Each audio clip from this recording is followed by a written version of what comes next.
Alright guys, so I wanted to do a kind of an intro video here on this next build.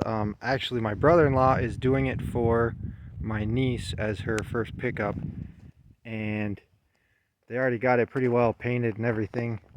It's definitely looking a lot cleaner than my truck. It's going to be a very similar build with an ALH going in, but the biggest difference is the transmission, and that's kind of what I want to showcase with this build. Is we're going to be trying to make that automatic shifter work perfect and not have to run a manual shifter like my Dakota. Just get it working like original, but it's just about ready to get the engine dropped in. And so yeah, obviously it's a 91 four-wheel drive automatic. So anyway, we'll check out the engine from there. And so this will be just a 2002 ALH TDI, just pretty much identical to the one I've got in my Toyota. We will be using a TD conversions adapter, so that's going to push it forward a little more than my Acme adapter. But other than that, we're probably going to go for just like probably 150 to 170 horsepower. Injectors are going to go in. It's already got a new head gasket with head studs, and then we're going to be running the GTC 1549 like I just put on the Dakota. That thing's working great on there, so it should be perfect for this smaller pickup. So yeah, it'll be interesting to see how this goes in with the automatic. It looks like the transmission is farther forward already than my manual was, so I'm not sure what difference that will make in clearance to the radiator and things like that. But we're going to try to get the air conditioning working, pretty much have it set up like original, cruise control and everything. So it'll be a full wiring harness build and everything included with all of that, but this is what we're getting started with here.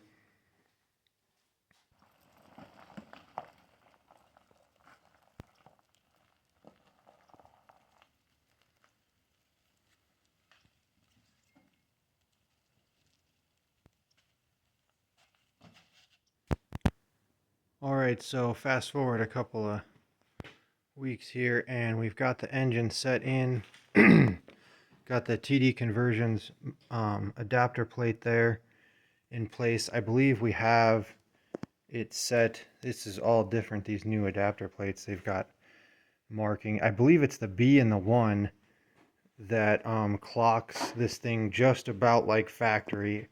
The oil cap is straight up and down. It kind of makes a nice V with the injection pump, is about how it was factory in the car. So that does lean the engine over quite a bit.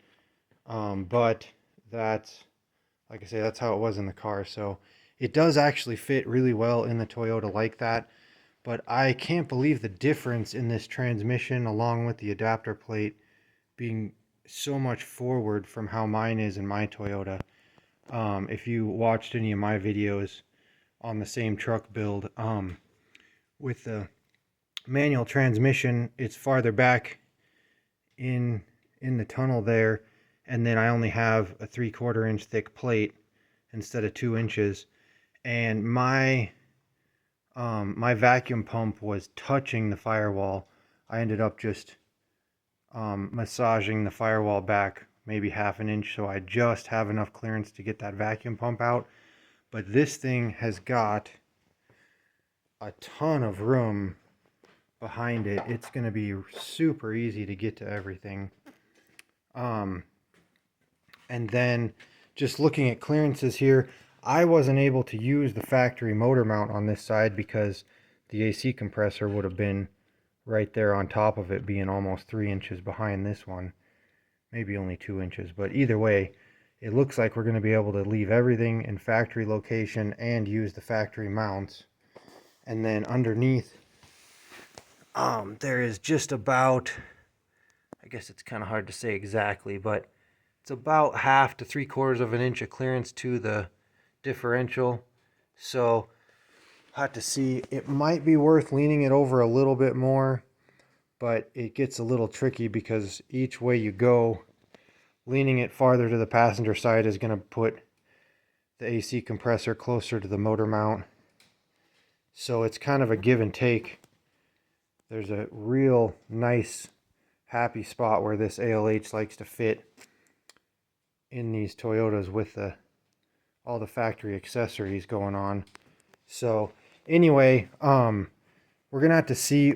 I think we're gonna be welding the GTC 1549 turbo to a stock, like a VNT 15 manifold, just to keep it tight against the engine, because using the BHW manifold would push it into the wheel well there. So gonna have to get that thing put together and kind of get some mock-up there, because it's pretty tight as far as how big of a turbo you can get in here. On my Toyota, I've got this whole fender well pushed out probably 4 or 5 inches, but trying to keep this thing all original, or at least as close to it as we can. And it looks like it's not going to be an issue though. Again, that firewall clearance is just amazing with the automatic transmission and this adapter plate. So pretty sweet to see it sitting in there. And obviously the next step is going to be motor mounts, but probably the biggest issues I wanted to point out with this automatic are going to be mimicking a throttle position sensor. We're going to try to take the one out of the V6 engine, and along, I believe, I got to look at it again, but I'm pretty sure this guy will have the same. This should be the kickdown cable here, and we're going to hook up the kickdown cable and the throttle position sensor together and let those pivot with the ALH throttle pedal, so it just kind of looks like it's working like original. Of course, that'll all be under the dash going on there, and hopefully that will fix it. I don't know for sure if the RPM reading is needed for shifting, but we're going to try to get the factory dash working. I believe there is an input for just a single tack wire, and the ALH has a single tack output wire, so we should be able to make that work. That's at least what we're going to try. Other than that, you know, a lot of this just comes down to personal preference once you get in here.